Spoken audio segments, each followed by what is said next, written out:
minhas lindas do coração de Tia Gil, tudo bem? Vamos lá começar mais uma aula de geografia, né?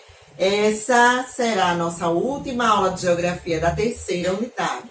Nossa terceira unidade está chegando ao final, graças a Deus, né?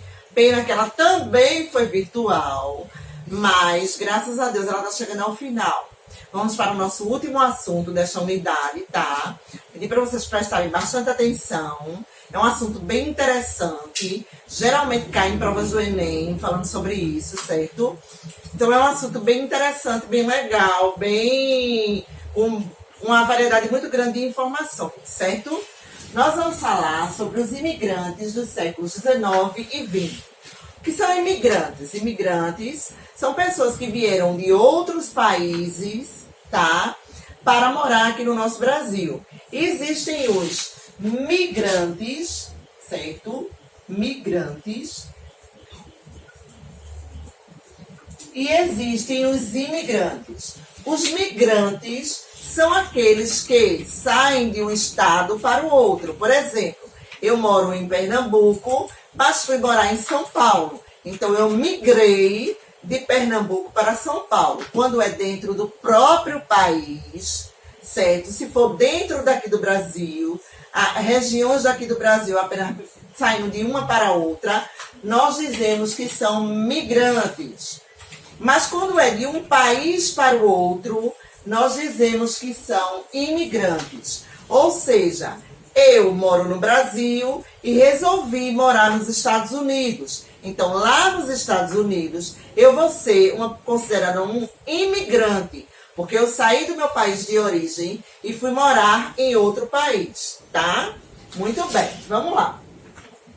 Então, atualmente a gente observa que existem muitos imigrantes aqui no Brasil, né? Muitas pessoas que vieram de fora. Mas dois exemplos mais nítidos, mais comuns a gente vê hoje em dia, são pessoas da Venezuela. Eu acho que vocês já tiveram a oportunidade de ver, às vezes passando num sinal, num determinado ponto da cidade, da estrada, da avenida, a gente vê uma pessoa com uma placa, às vezes até no isopor escrito, né? Sou venezuelano, preciso de ajuda, preciso de um emprego, preciso de comida, preciso de dinheiro, enfim.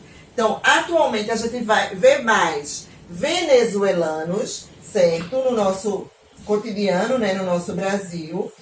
E a gente vê também muitas pessoas de Angola, ou seja, angolanos. Lá na Conta Boa Vista, no shopping Boa Vista, na calçada do shopping, não sei agora, né? Porque já faz um bom tempo que eu não vou para a cidade. Mas há um tempo atrás, na calçada do shopping, tinham aquelas barraquinhas que vendiam acessórios para celular, capa, película, enfim, várias coisas. E tinha um pessoal que trabalhava ali, que eles são angolanos. A gente sabe pelo sotaque, né, que é diferente. Então, e eles mesmos dizem que são angolanos. Então, são pessoas que vieram de Angola tentar a sorte aqui no Brasil, né? Tentar uma condição de vida melhor aqui no Brasil. Assim como acontece também com as pessoas da Venezuela e de outros países. E esse fato se deu, gente, após o final da escravidão. Porque a gente sabe que tudo se iniciou com os escravos, né? Esse trabalho, assim, da agricultura e tal, ele se iniciou através dos escravos. Os negros, eles iam da África para trabalhar aqui no Brasil como escravos, ou seja, eles eram escravizados. Mas aí, quando a Lei Áurea foi assinada e acabou a escravidão, o que fez o nosso Brasil? Começou a fazer ofertas a povos de outros países por uma condição melhor aqui no nosso Brasil, aqui no nosso país.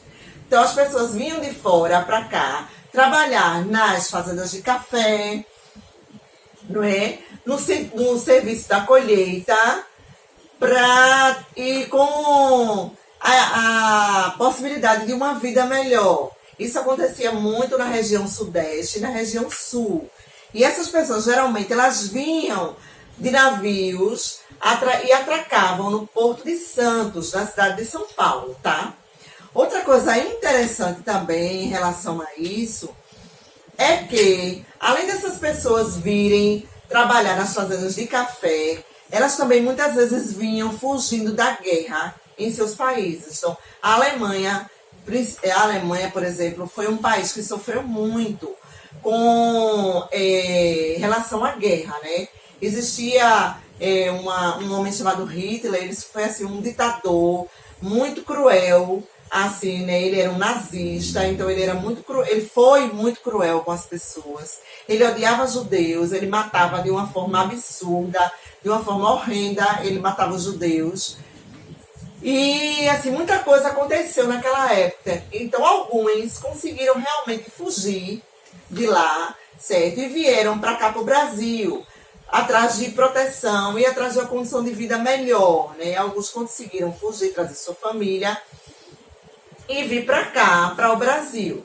Então, muitos casos da imigração foram fuga de guerra, fuga com relação à guerra que existia no seu país de origem, certo?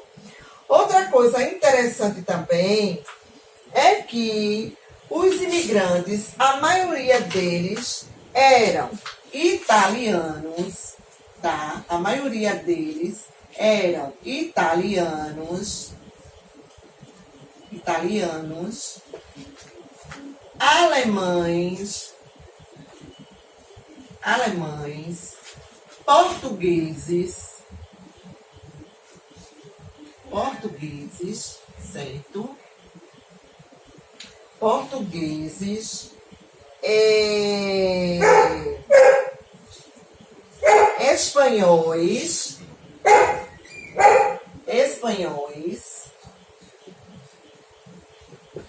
e japoneses, certo? A maioria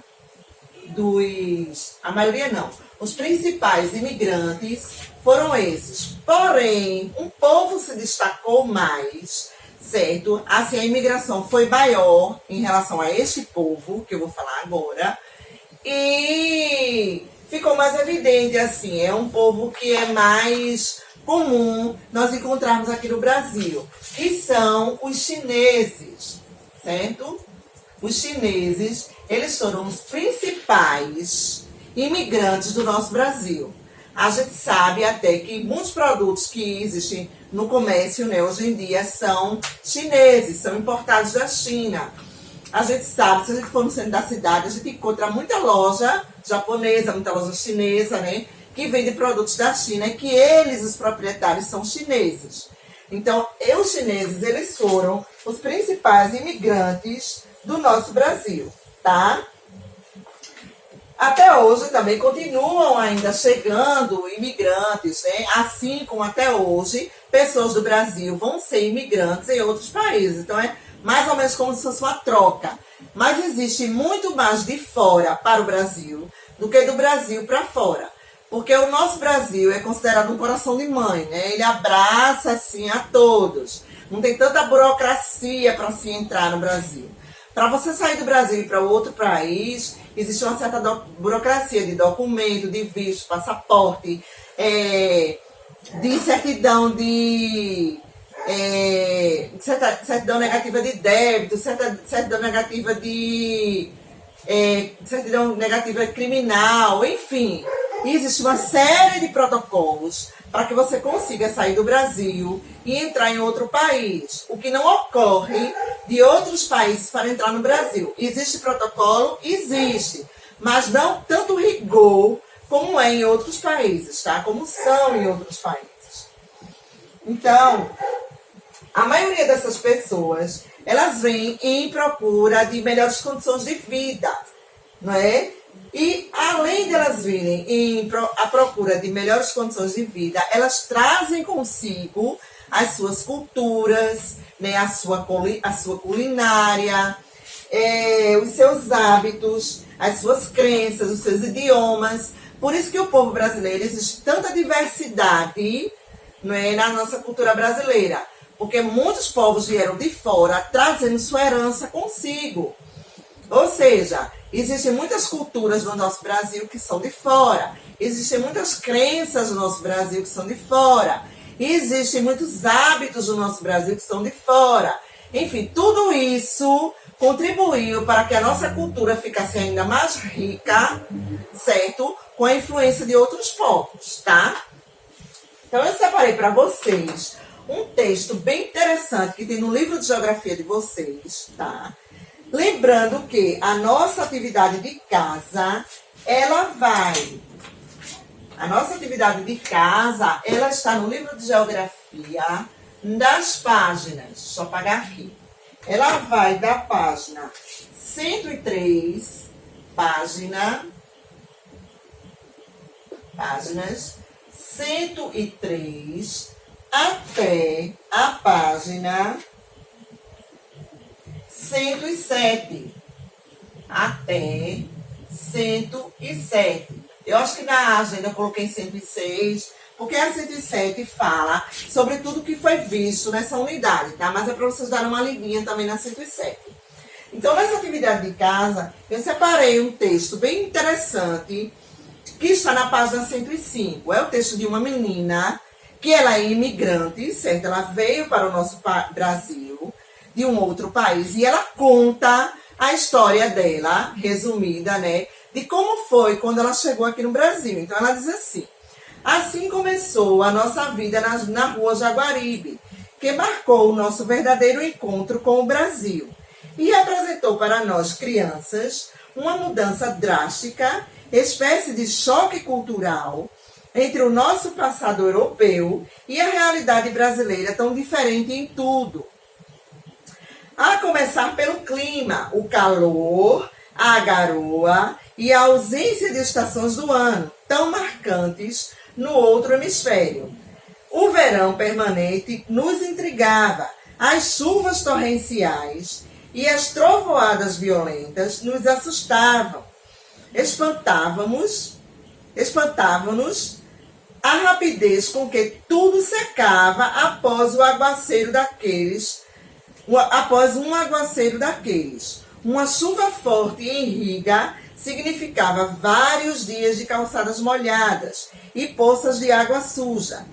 Na Rua Jaguaribe, teve início para nós crianças uma vida nova, que no começo foi muito difícil, por causa do idioma desconhecido, dos costumes desusados do ambiente, do clima e até da roupa que trouxemos conosco. Então ela fala assim, que no início foi muito difícil para eles, né? Tendo vindo de outro país da Europa para viver aqui no Brasil. Então tudo era novidade, tudo era estranho, tudo era mais difícil de entender. Então Tia Ju vai falar para vocês agora, antes de finalizar a aula, sobre uma coisa muito importante chamada acolhimento, gente. Chamada acolhimento. O que quer dizer acolhimento? Quer dizer eu acolher o outro que vem de fora.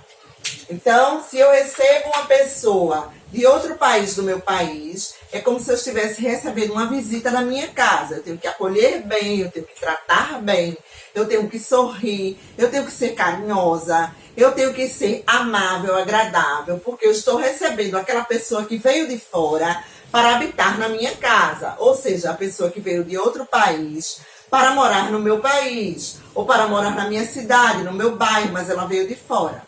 Então, o acolhimento realmente é uma coisa muito importante. A gente pratica o acolhimento todos os dias. Até na escola. Você chega na escola, entrou um coleguinha novato. Então, você tem que saber acolher aquele coleguinha novato bem, para que ele se sinta bem, ele se sinta à vontade, ele se sinta verdadeiramente em casa. Já que tudo para ele é mais difícil, tudo é novo, os colegas são novos, as professoras são novas, o ambiente escolar é novo. Então, tudo para ele vai ser mais difícil do que para você, tá? Então, com essa mensagem, Tia Ju vai finalizar a aula. Beijo para vocês, certo? Qualquer dúvida na atividade de casa, é só entrar em contato com o Tia Ju no privado, tá? Beijo!